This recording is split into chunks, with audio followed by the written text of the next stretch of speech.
En un mundo corrompido por la maldad, brilla una luz, surge una voz.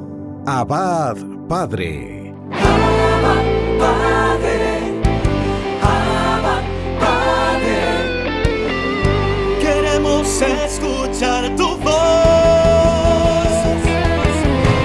Abba, Padre. Abba, Padre. Vete tu Espíritu, Señor. Abba, Padre. Abba, Padre. Queremos escuchar tu voz. Y ya con ustedes, sus anfitriones. Bienvenidos, hermanos y hermanas, a este su programa Abba Padre Internacional. Qué alegría poder encontrarnos a través de nuestras plataformas digitales y medios de comunicación que transmiten este programa. Es necesario reconocer que ha llegado la hora, que ese es el tiempo, como cita el evangelista San Juan, donde los verdaderos adoradores adorarán en espíritu y en verdad, porque el Espíritu de Dios aletea y se mueve en medio de nosotros. Te invito a que nos pongamos de acuerdo en el nombre de Jesús e invitemos al Espíritu Santo. Pidamos un nuevo Pentecostés que se derrame sobre nosotros. Espíritu Santo de Dios, gracias. Gracias, Espíritu Santo, por tu presencia. Bendito y alabado eres, Señor. Santo Espíritu de Dios, sopla. Sopla, Espíritu Santo, y llénanos de ti. Sácianos de ti, Santo Espíritu de Dios. Queremos más de ti, Señor. Necesitamos una unción nueva. Necesitamos levantarnos de nuestras miserias. Necesitamos esa fuerza que procede del Padre y del Hijo. Y juntos como hermanos, como iglesia, declarar el año de gracia del Señor. Bendito y alabado seas, Jesús. Gloria, gloria, alabanza. Adorada sea la presencia del Espíritu Santo. Hermano y hermana, llama al Espíritu Santo. Invita al Espíritu Santo que se haga presente en tu vida, que se derrame en tu casa, en tu familia, en tu trabajo, en tu comunidad. Espíritu Santo, haz nuevo lo que era nuevo, de nuevo en nuestras vidas, en el nombre poderoso de Jesús. Gracias, Espíritu Santo. Gracias, Señor, porque hemos sentido tu presencia. Que todo honor y toda gloria sean dadas a Cristo Jesús. Amén. Gracias, Señor.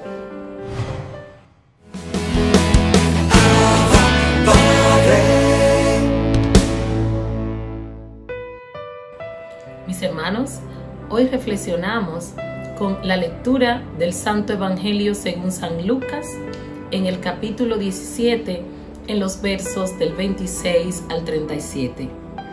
En aquel tiempo dijo Jesús a sus discípulos: como sucedió en los días de Noé, así será también en los días del Hijo del Hombre. Comían, bebían, se casaban los hombres y las mujeres tomaban esposo, hasta el día en que Noé entró en el arca. Entonces llegó el diluvio y acabó con todos. Asimismo, como sucedió en los días de Lot, comían, bebían, compraban, vendían, sembraban, construían. Pero el día que Lot salió de Sodoma, llovió fuego y azufre del cielo y acabó con todos. Así sucederá el día en que se revele el Hijo del Hombre. Aquel día, el que esté en la azotea y tenga sus cosas en casa, no baje a recogerlas. Igualmente, el que esté en el campo, no vuelva atrás. Acordaos de la mujer de Lot. El que pretenda guardar su vida, la perderá, y el que la pierda, la recobrará. Os digo que aquella noche estarán dos juntos, a uno se lo llevarán y al otro lo dejarán. estarán dos moliendo juntas, a una se la llevarán y a la otra la dejarán. Ellos le preguntaron: ¿Dónde, Señor? Él les dijo: donde está el cadáver, allí se reunirán los buitres. Hermanos y hermanas, esto es palabra del Señor. Qué maravilloso es el Señor que nos habla a través de este hermoso evangelio. Y en este relato el evangelista San Lucas nos presenta un mensaje escatológico. La palabra escatológica es una palabra griega que se deriva en dos palabras: discurso último y finales de los tiempos, donde se nos presentan acontecimientos que han de cumplirse por palabra de Dios. Y nosotros los cristianos católicos creemos en el poder que tiene la palabra. Por lo cual, hermanos y hermanas, Jesús se dirige a los discípulos como una anticipación de lo que va a ocurrir más adelante. Y en esta anticipación es la que quiero compartirte en esta reflexión en el nombre de Cristo. Jesucristo nos está invitando a estar con Él. Y este evangelio, hermanos y hermanas, es exclusivo hoy para nosotros, cristianos. No importa la denominación a la que tú perteneces, cristianos católicos o otros hermanos esperados.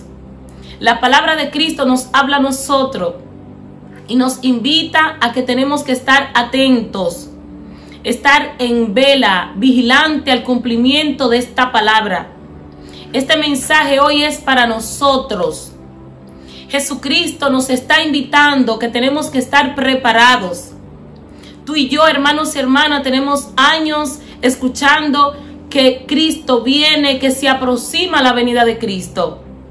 Y es cierto porque ha de cumplirse a plenitud todo lo que está escrito en las Sagradas Escrituras. Sin embargo, hay una invitación especial hoy para ti y para mí, donde el evangelista nos presenta en este discurso que las últimas cosas que se nos fueron anunciadas desde el Antiguo Testamento, vamos a situarnos en Génesis capítulo 6, en el verso 5, que Dios se entristece porque ve el corazón del hombre y que todas sus acciones son malas y que todo lo que opera en el hombre es maldad y está totalmente apartado de Dios. En el verso 6 dice que Dios se entristece de haber creado al hombre. Sin embargo, en esta generación de hoy, nosotros no somos diferentes a aquella generación. Hoy muchos cristianos a las cosas malas le llamamos buena. Muchos cristianos nos quedamos en silencio y estamos participando en diferentes contextos, y por nuestros trabajos, por ser servidores públicos, se nos venden acciones y culturas de muerte y nosotros nos quedamos callados. Nosotros como cristianos católicos, hombres y mujeres que temen a Jesucristo, tenemos que estar preparados y estar atentos al llamado de Dios. En los tiempos de Noé, los hombres comían, bebían, vendían, realizaban sus acciones cotidianas. Y Noé les predicaba la palabra y no hacían caso. En la actualidad se está predicando un evangelio abierto, porque hay hombres y mujeres de Dios que están dispuestos a pregonar que Jesús es el Señor, a denunciar en el nombre de Jesús que Dios ha enviado a sus hijos a dar testimonio de la verdad. ¿Y qué es la verdad, hermanos y hermanas?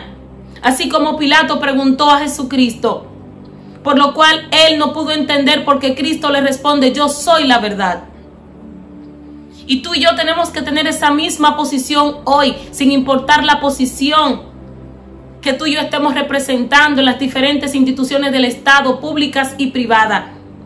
No seamos partícipes de la cultura perversa de este mundo. El evangelio de hoy nos invita a que nosotros apartemos de nosotros esa actitud de pecado y de realizar lo que hacen los demás. Estamos llamados, hermanos y hermanas, a reconocer que Cristo Jesús ha llegado a nuestras vidas. Y recordemos las palabras en el libro de Sirácides capítulo 2, verso 1 y siguiente. Cristiano, hombre que te haces llamar cristiano. Sirácides capítulo 2, verso 1 y siguiente. Si tú te decidiste a seguir al Señor, prepárate para las pruebas. Si desde la ocupación que tú realizas para servir a la comunidad te haces llamar ser cristiano y desempeñas un cargo público, no puedes ser partícipe de todas las cosas perversas que se están realizando desde las diferentes naciones. Tenemos que pregonar la cultura de la vida. Tenemos que dar testimonio de que hombre y mujer Dios los creó, sin importar lo que esto nos cueste. Tenemos que predicarle a aquellos hombres y mujeres que están ciegos, que están sordos, que caminan en las calles pero están muertos, porque aún no han tenido un encuentro personal con Jesucristo. Jesucristo nos invita en este tiempo de preparación a predicar un evangelio donde no se maquille la palabra, un evangelio que trasciende en el corazón de los hombres, a que con nuestro testimonio de vida podamos compartirle a los demás: mira lo que Él hizo conmigo, de dónde Él me ha sacado. Hay tiempo, hermanos y hermanas, para que podamos en el nombre de Jesús rescatar a muchos hermanos y hermanas. Pero hay una particularidad que nos relata el evangelista, que de dos personas que estén haciendo lo mismo, una será llevada y la otra será dejada. Cuidado, hermanos y hermanas. Podemos haber muchos predicadores, muchos servidores de Cristo, pero ¿con qué intención lo estamos haciendo? ¿Cuál es la finalidad de nuestro servicio?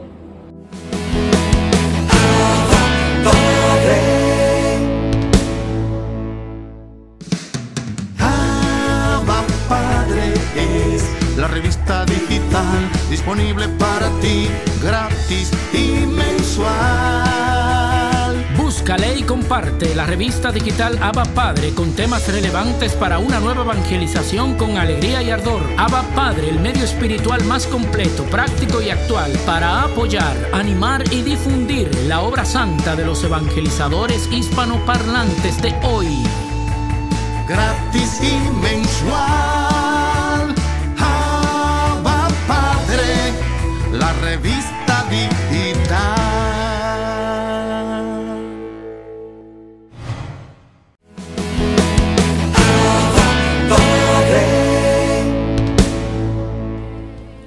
Bienvenidos a esta nueva edición de Cerrando las Puertas al Enemigo, segmento que se emite dentro del programa Abba Padre. Y en el día pasado estuvimos explicando la importancia de afianzar la liberación, llevando un acompañamiento espiritual, cuidando la vida espiritual y manteniendo unas oraciones de sanación y liberación. Hoy voy a explicar brevemente los pilares de esa vida espiritual, ¿no? Para ello me sirvo de la orientación pedagógica de la Reina de la Paz, nuestra Madre bendita, que en las apariciones de Medjugorje, ella siempre ha insistido que para vencer al enemigo tenemos que actuar como el rey David, como David antes de ser rey, cuando era un pastor y que en una confrontación que estaba el ejército filisteo ante el ejército israelita, capitaneado por el rey Saúl, se adelantó un gigante, un nefilín del ejército de los filisteos, Goliat, y retó al rey, decir, ¿para qué vamos a luchar todos y matarnos en los dos pueblos? Que luche un abanderado de cada lado y así se ahorran muchas muertes innecesarias. Y entonces Saúl iba a intervenir, pero David le dijo, rey, yo quiero combatir contra ese gigante. Y dijo, pero si eres un muchacho, si no tienes experiencia de combate. Y dijo, no, el Señor que me ha hecho vencer al oso y al león, hará que también pueda vencer en su nombre al filisteo. Y entonces se fue, le pusieron la armadura de Saúl, y David no se veía con eso, no estaba acostumbrado, no se veía, digo, esto ya aquí no me encuentro, ¿no? Se quitó la armadura, dijo, no, yo voy a plantear mis armas. Se fue al río, agarró 5 cantos bien escogidos, de estos que podían dispararse con acierto, y entonces tomó su honda de pastor, sus 5 cantos, y se fue corriendo al encuentro de Goliat, que lo despreció por ser un muchacho de buena presencia, y diciéndole pues que no era todavía un hombre maduro y tal, y entonces pues le dijo, pero ¿cómo vienes a mí? Como si fuera con una onda. Y entonces dice, hoy te voy a cortar y voy a dar tu cuerpo a las fieras. Y entonces David le respondió, tú vienes a mí con espada, con jabalina, con escudo, con lanza, pero yo voy en el nombre del Señor de los ejércitos. Y hoy tu cuerpo lo comerán las aves, los buitres. Y entonces, pues, se abalanzó contra el gigante, agarró un canto, lo puso en su honda, le disparó en la frente y lo mató. Y lo remató con la propia espada de Goliat. Entonces la Virgen suele decir que para vencer a nuestro Goliat, haciendo ver que los demonios son superiores a nosotros desde el punto de vista natural, pero que si recurrimos al Espíritu, entonces no hay problema, somos nosotros más poderosos. Y entonces por eso dice que para vencer al enemigo, a nuestro Goliat, tenemos que emplear 5 cantos, 5 piedras.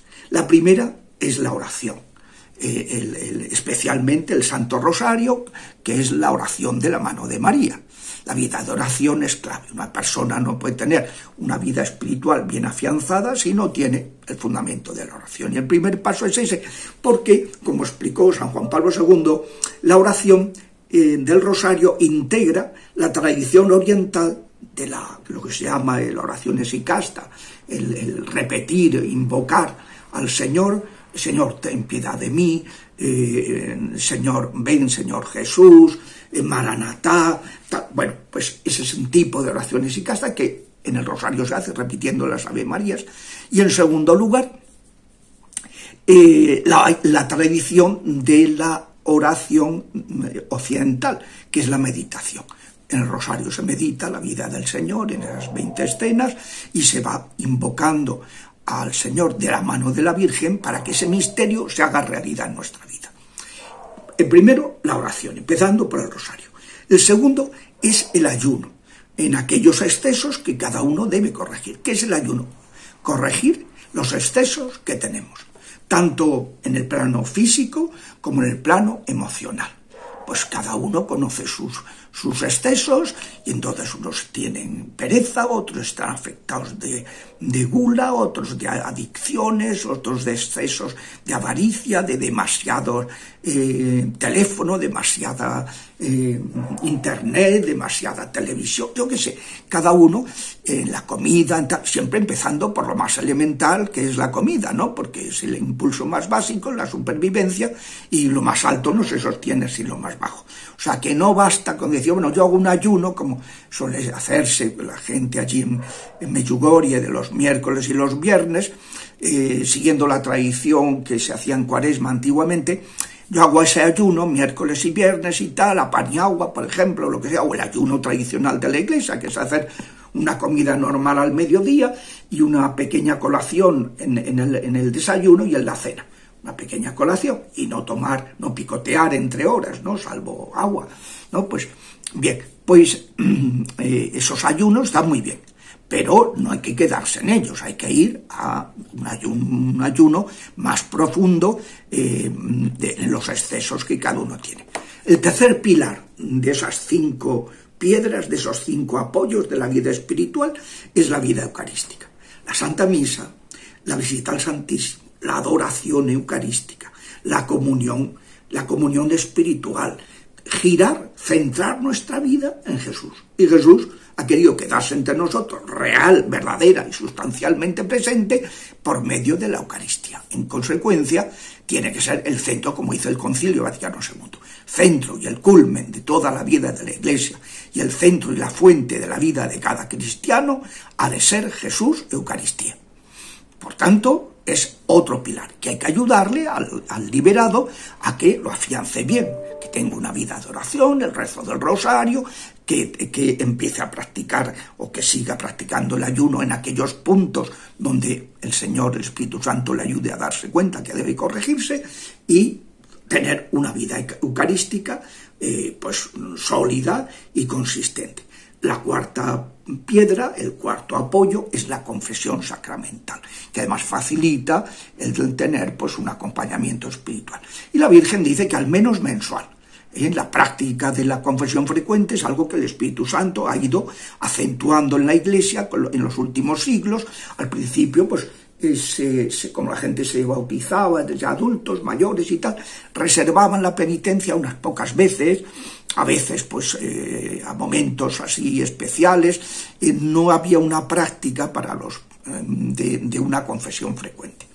La confesión de los pecados veniales, tal, no se le daba tanta intensidad, no se insistía tanto en ese aspecto, y a eso el Espíritu Santo ha ido fomentando, haciendo ver pues que es uno de los grandes tesoros que el Señor nos ha dejado.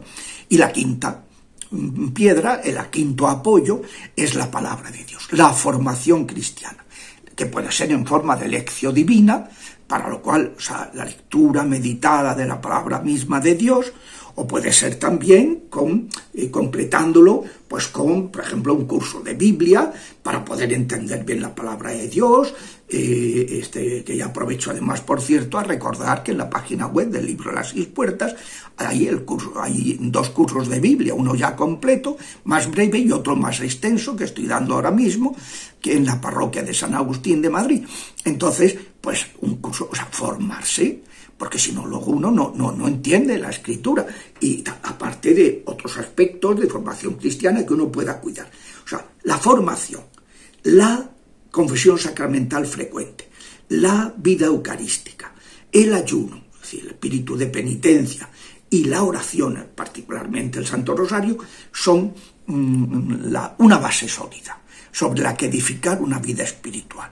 Aunque también, como veremos en la próxima clase, pues conviene mantener durante un tiempo esas oraciones específicas de sanación y liberación que el interesado habrá utilizado antes de que se liberara, pues mantenerlas con un plan que voy a explicar el próximo día, y que es importante, a lo mejor haciendo hincapié en aquellos aspectos en los que el interesado necesita más sanación y más fortalecimiento, ¿no? Pero a lo mejor hay gente que el racionalismo no le afecta mucho y que en cambio la arruina mucho, o hay gente que le puede unas cosas y otras. Entonces, según eso, pero esto lo veremos más despacio en la próxima clase.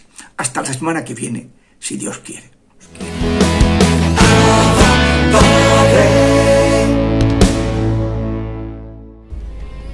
Mis hermanos, aquí estamos una vez más en Momentos de Teología, como habíamos anunciado la semana pasada, y vamos a continuar para concluir el tema del misterio de la vida oculta de Jesús, en el cual, pues, ustedes saben que hay un silencio desde su presentación en el templo, el niño perdido hallado en el templo, como rezan los misterios gozoso, y ya su vida pública, cuando vuelve y aparece.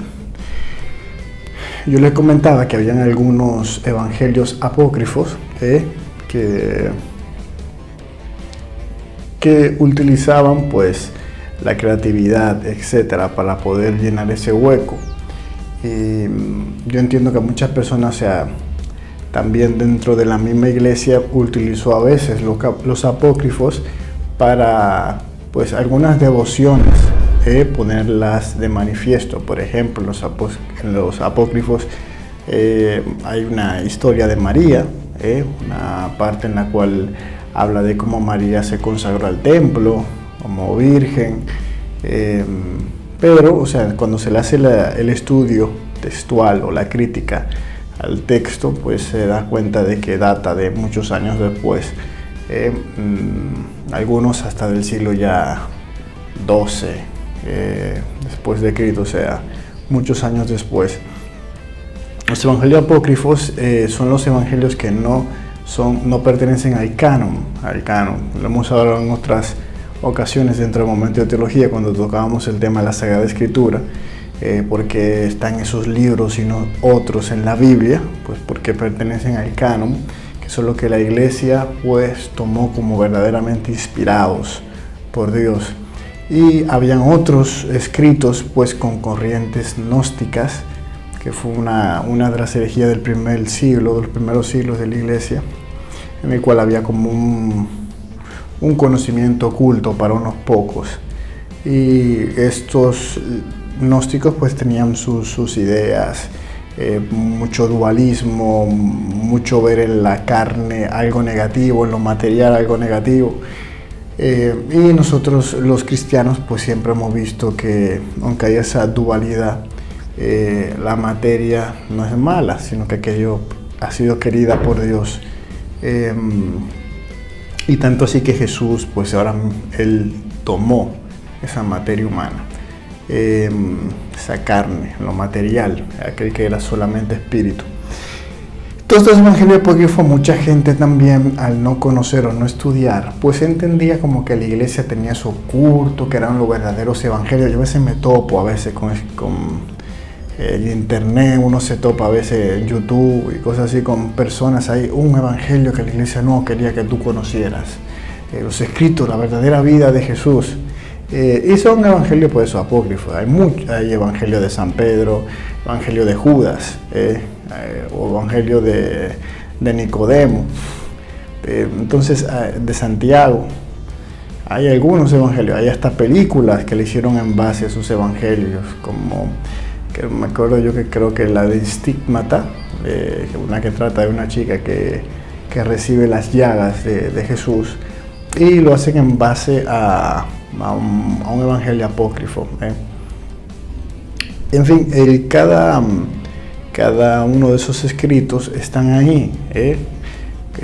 Hay en bibliotecas que lo puedes ver, hasta en internet están los evangelios apócrifos o escritos apócrifos. Nada más hay otras cartas, muchas cartas, ponen carta de otros apóstoles, carta de Felipe, etcétera, o sea, de Andrés. Ponen otras cartas. Normalmente lo que hacían mucha gente de la época es tomar un nombre de un personaje famoso, dígase de los apóstoles, y ponía como seudónimo de que fuera él que lo escribió, pero era por poner a alguien importante, porque si no nadie leería esa carta o le diera credibilidad. Entonces tomaban el nombre de un apóstol y ponían ahí como que esa carta lo había escrito él. Pero ya la iglesia, como custodio del depósito de la fe, se daba cuenta que en ellas pues había o errores doctrinales, o herejías, o contradicción interna.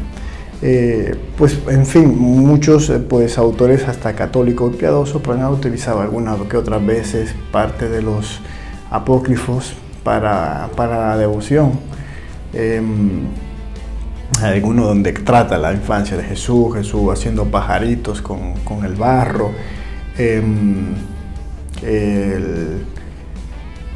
Jesús haciendo milagros cuando niño, que los cocos se bajaban, las plantas, para que él pudiera tomar los frutos, cosas así, que parecían fantasiosas, no que no se pudiera hacer, no que Jesús pudiera hacer eso, pero cuando vemos los evangelios, los relatos de los evangelios, nos damos cuenta de que Jesús no era conocido para el pueblo de los judíos. O sea, cuando Jesús se da a conocer, no era una figura conocida, porque si eso hubiese sido así, cuando él decía ningún profeta había recibido en su tierra, es que todos hubieran sabido que él era alguien milagrero, o sea, desde niño hacía milagros. Entonces todo ahí en su comarca hubieran conocido a ese Jesús que era así, ese Jesús que era así.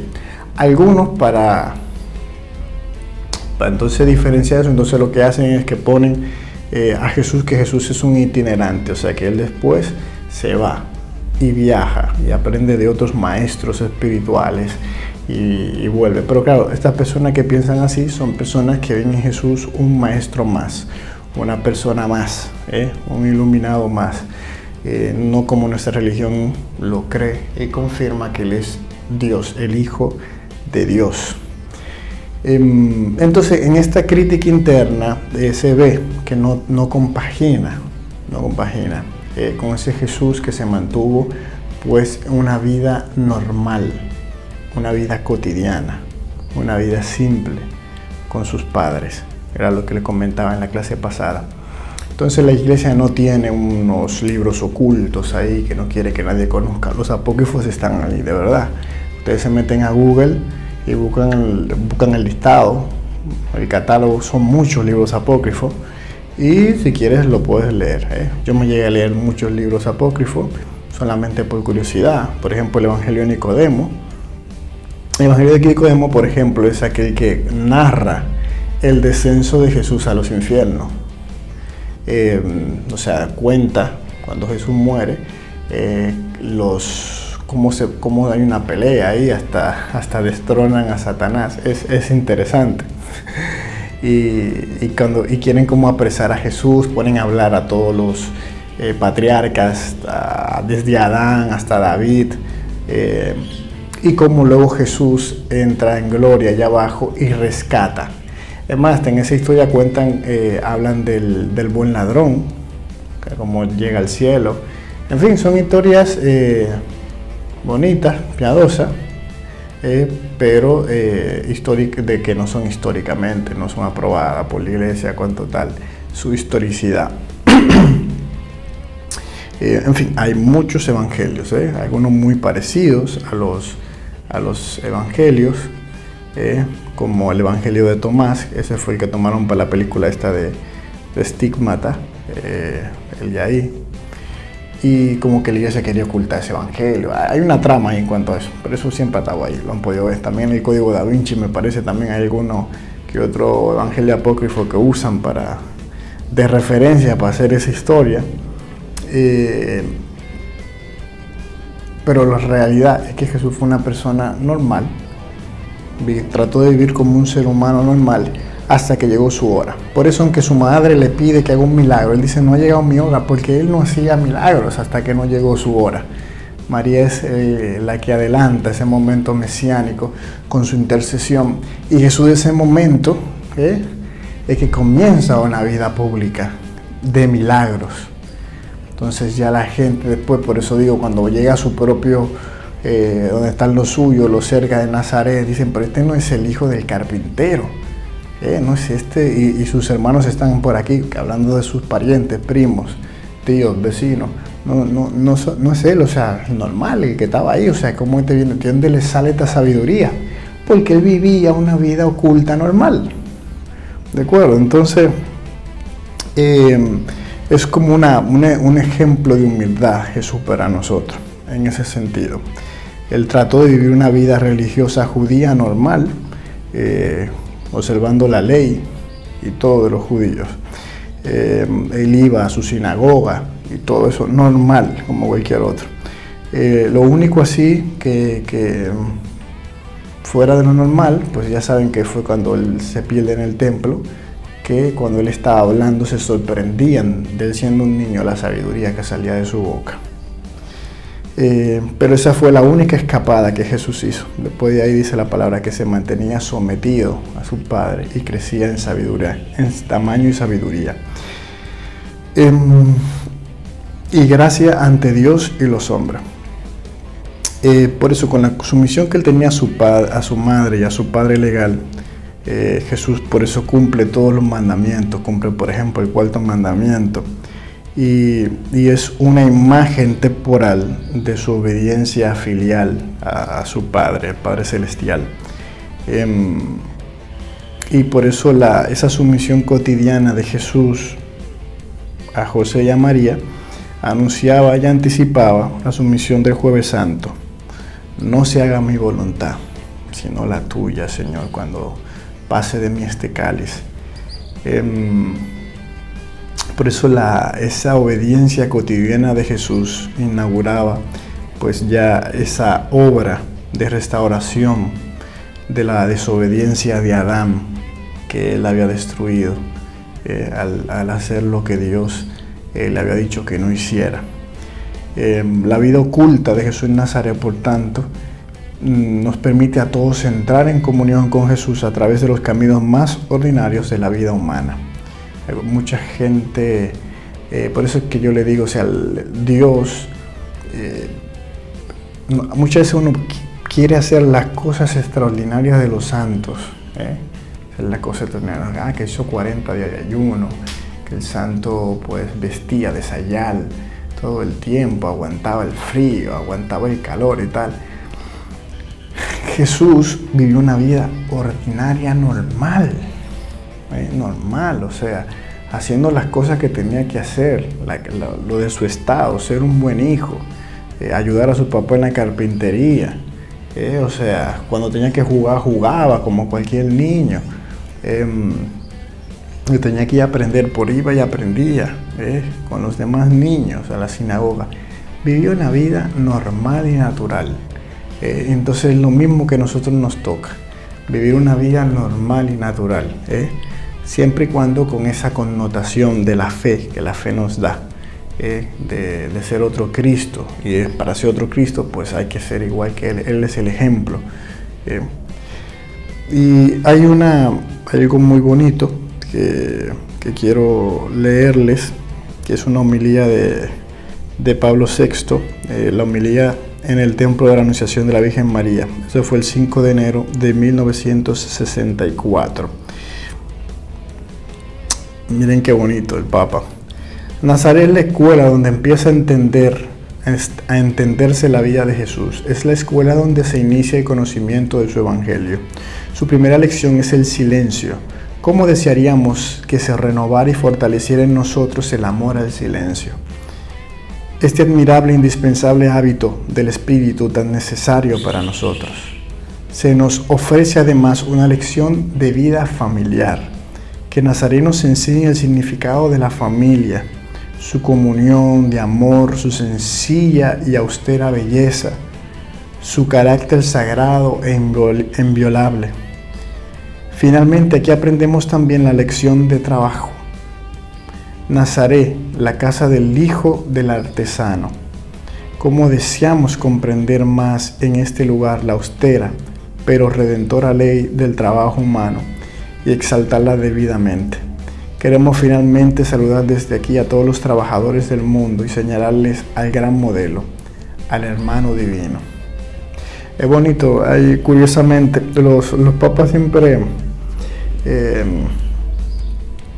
pues son muy certeros al utilizar frases. Por ejemplo, yo les hablaba de la carpintería. Realmente en el texto no dice que él era carpintero, sino como dice el Papa, el hijo del artesano. Artesano era lo más común por ser carpintero, pero artesano abre la puerta también a poder ser alfarero o albañil. Pero era lo más seguro, y por eso muchos utilizan el término carpintero, de que era lo más plausible cercano a lo que era San José. Entonces el hallazgo de Jesús en el templo, el único suceso, así como les comentaba, relevante, donde se rompe ese silencio de los evangelios sobre los años ocultos de Jesús.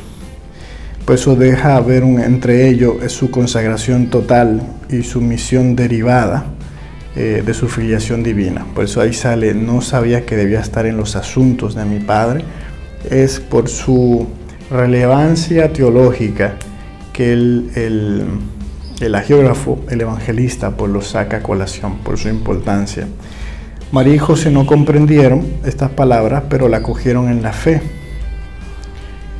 Y María conservaba cuidadosamente todas las cosas en su corazón. A lo largo de todos los años en que Jesús permaneció oculto en el silencio de una vida ordinaria. Entonces, en nuestra vida ordinaria, hay una frase bonita: en lo ordinario, vivir extraordinariamente. Y eso es lo que hay que hacer. En lo ordinario vivir extraordinariamente. Yo siempre se lo he comentado aquí. Si vas a hacer las cosas, hazlas bien, hazlas con la mayor perfección que puedas. Eso es lo ordinario. Si vas a estudiar, pues estudia bien. Si tienes un examen, pásalo con la mejor buena nota. Eso es ordinario. Si vas a hacer un trabajo, hazlo bien, que quede excelente. Si eres artesano, pues que quede eso perfecto. Si estás en cómputos o en contabilidad, que quede perfecto, óptimo el trabajo, porque eso es lo ordinario. Entonces, en toda la vida ordinaria, todo hacerlo con la perfección que se merece, y haciendo eso, pues estamos glorificando a Dios, estamos dándole gloria, porque los demás ven en ti una persona de bien, una persona que hace lo que tiene que hacer. Y eso porque es cristiano, porque es un hombre de bien. Entonces, hermano mío, hoy Jesús nos enseña en su vida oculta a vivir extraordinariamente lo ordinario. Bendiciones.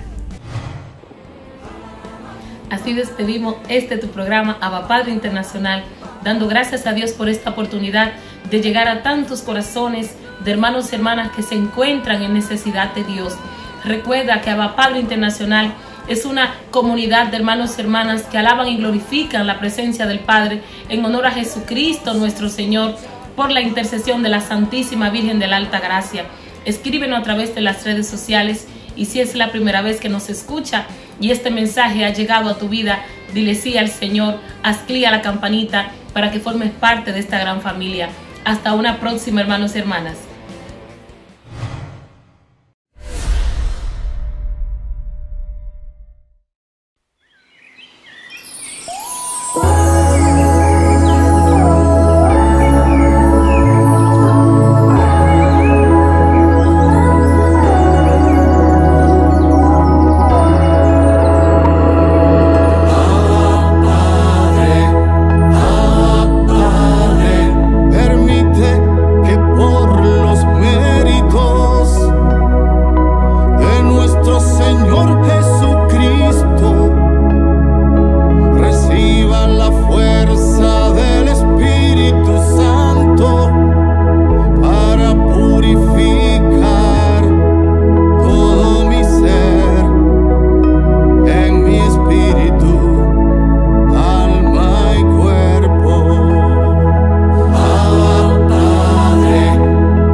De mí.